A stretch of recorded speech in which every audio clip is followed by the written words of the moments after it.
We continue now at the top of Daf Kufyud Zayin Amud Aleph and Mesechet Yevamos. This is Yevamos Daf 117a. Beis Hillel again in the Mishnah argue that even though when the woman testifies that her husband has died, she's allowed to remarry, but she's not allowed to collect the ksuba. She's not allowed to collect that ksuba money. And so Beis Shammai say, why not? If we believe her in terms of arayos, which is a potential isser, we should certainly believe her in terms of collecting the ksuba, which is just money, which is far more lenient. And so Beis Hillel respond, no, she'eino achen nichnasin l'nachal al piyah. The brothers of her husband, they're not allowed to inherit her husband based on her testimony. So you see that by monetary matters, we don't really believe her. Rashi over here says, she'eino achen nichnasin l'nachaloso shel ba'alo al piyah, d'rachmon amar al pi shnayim edim, because the Torah says it's got to be through two witnesses. So you can't just rely on her testimony to give an inheritance. Well, agabi nisuin dida. Now, when it comes to her marriage, huda kilu rabbanan mishum iguna, there because of iguna, so we're lenient. But other than that, that's what Beis Hillel argue. Other than that, we're not going to be lenient even for monetary situations.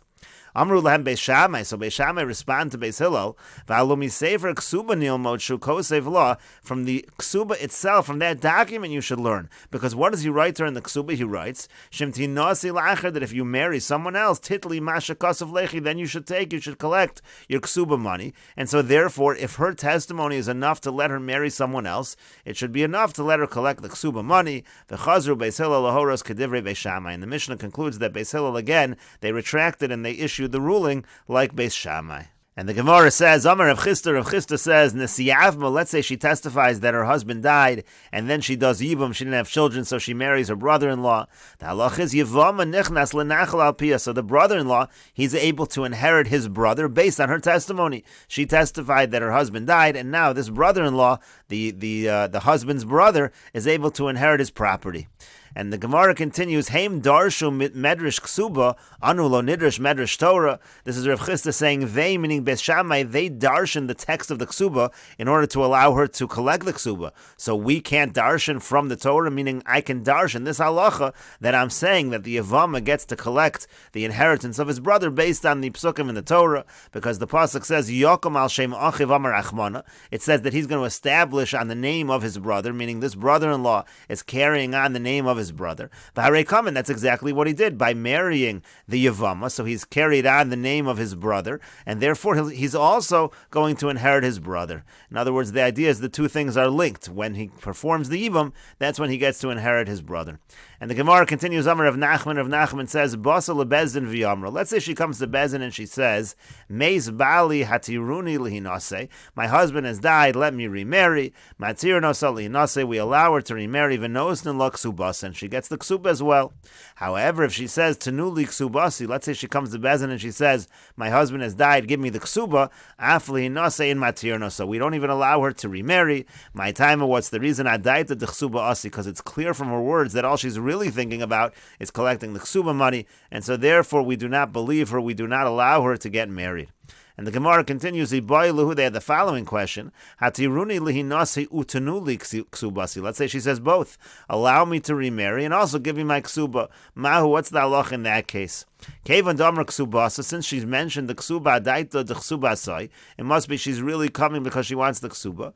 Odilmor maybe called mili de islaylinish amarlula beidina. Everything, all matters that pertain to the person, to the case, the person says to Bezdin. So therefore, we should assume she's just saying everything that pertains, and this is not a reason not to believe her.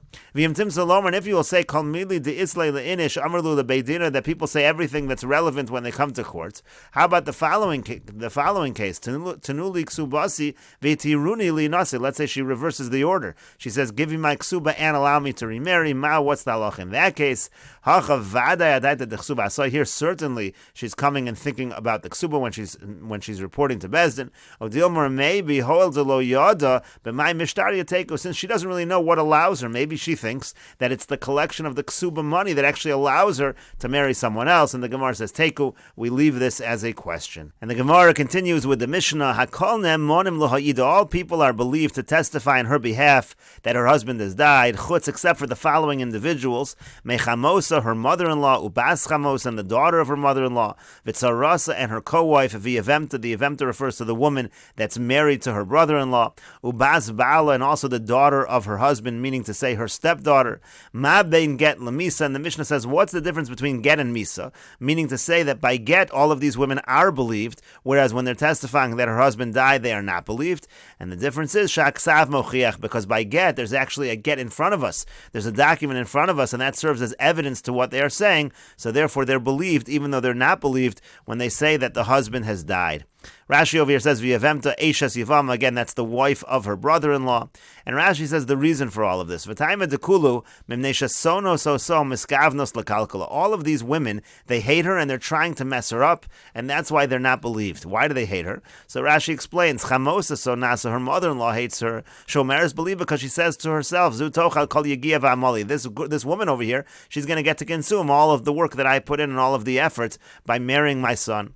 V'chein bas chamosa, the same thing is true by the daughter of her mother-in-law. Omer shall also say, Zu tiresh, this woman's going to inherit kol amal avi v'imi, all of the work of my father and mother. V'ani erchen, I get pushed off, because again, the sons are the ones who inherit.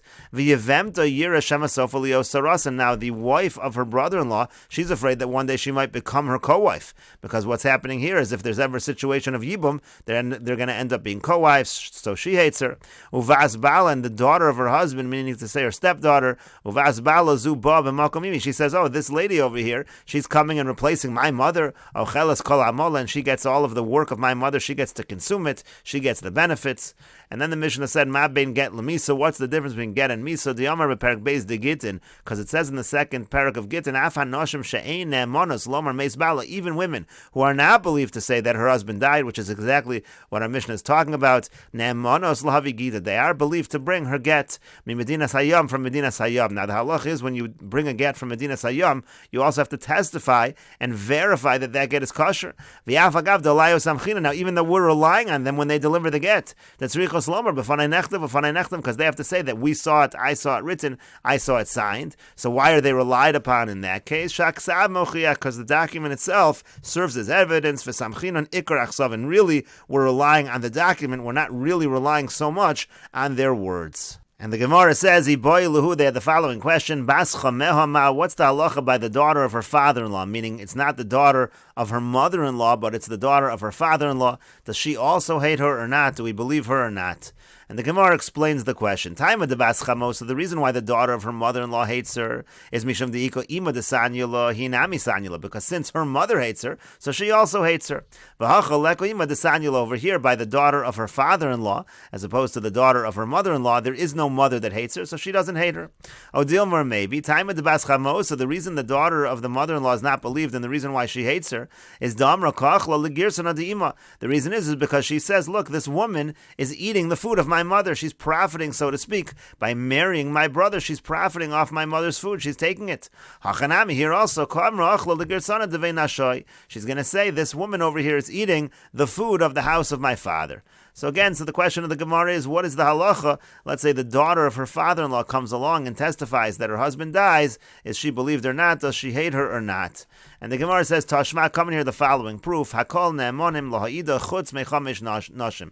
It says they're all believed to testify except for these 5 women. So apparently it's only 5. V'yamisa, and if it was true that also the daughter of her father-in-law is not believed, so shizhavyan, so it should really be 6. And so the Gemara says, no, that's not necessarily a proof. Dilma maybe, Taima de bas chamosa, what's the reason of the bas chamosa, the daughter of her mother-in-law is, because the idea is that she's really saying, this woman is eating the food of my father's house. And loshna bas chamosa v'loshna bas chameh. Therefore, it wouldn't really matter if it was the daughter of her mother-in-law or the daughter of her father-in-law. In other words, the Gemara is saying, since it's all the same reason, the daughter of the mother-in-law and the daughter of the father-in-law hate her for the same basic reason, that she's consuming the food of her parent, whether it be her mother or her father. Therefore, it's all listed as 1, and therefore the fact that it only says 5 women is not a proof, because again, those 2 are really the same category. But the Gemara continues, V'anan tanan, but didn't we learn the following? Chutz mi sheva nashim. There's another source that says that it's, with the exception of 7 women, it actually lists 7 women over there.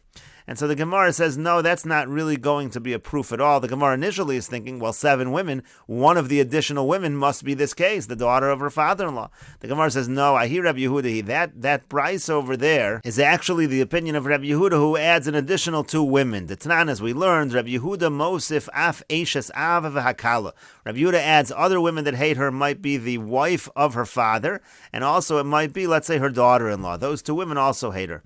Amru lo, now they've said back to Rabbi Yehuda, Yehuda, you know why we don't count those? Because Eishes Av, the wife of her father, Harei Bechlal, Bas Habal, that's the same thing that's in the Mishnah. Because the Mishnah's case is the daughter of her husband, meaning to say that's the exact same case. The daughter of a person's husband is the same thing as the wife of the person's father, meaning to say that the stepdaughter is just the flip side of the stepmother. And the same thing on the other one, Kali, you're talking about the daughter-in-law, Harei Bechlal Chamosa, that's the same thing as a mother-in-law. It's just the flip side of the mother-in-law. Her mother-in-law hates her. In the same way, her daughter-in-law hates her as well.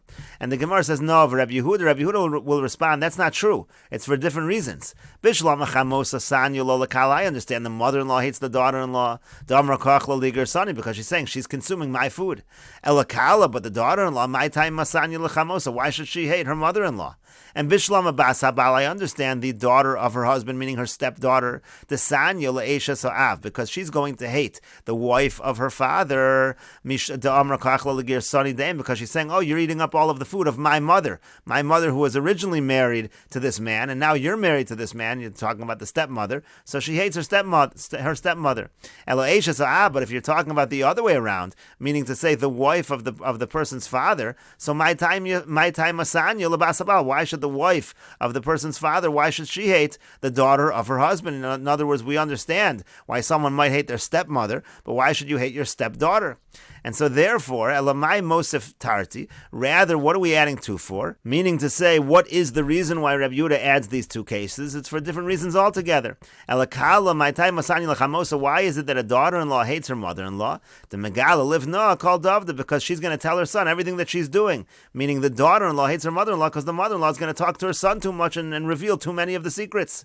And Eishes Avnami, Sanya Labas Habal, also when it comes to the wife of the father, she hates the daughter of her husband. She hates her stepdaughter. Why? To Megala Lovia called Davda, because she's going to tell her father everything that she's doing. Meaning, again, she's going to reveal too many secrets, and therefore that's why they hate these individuals, so therefore it's not included in the same category. Again, the situation of a mother-in-law is not going to be the same thing as the situation of a daughter-in-law, and the situation of a stepmother is not going to be the same situation as a stepdaughter. So according to Rabbi Yehuda, they're considered in separate categories.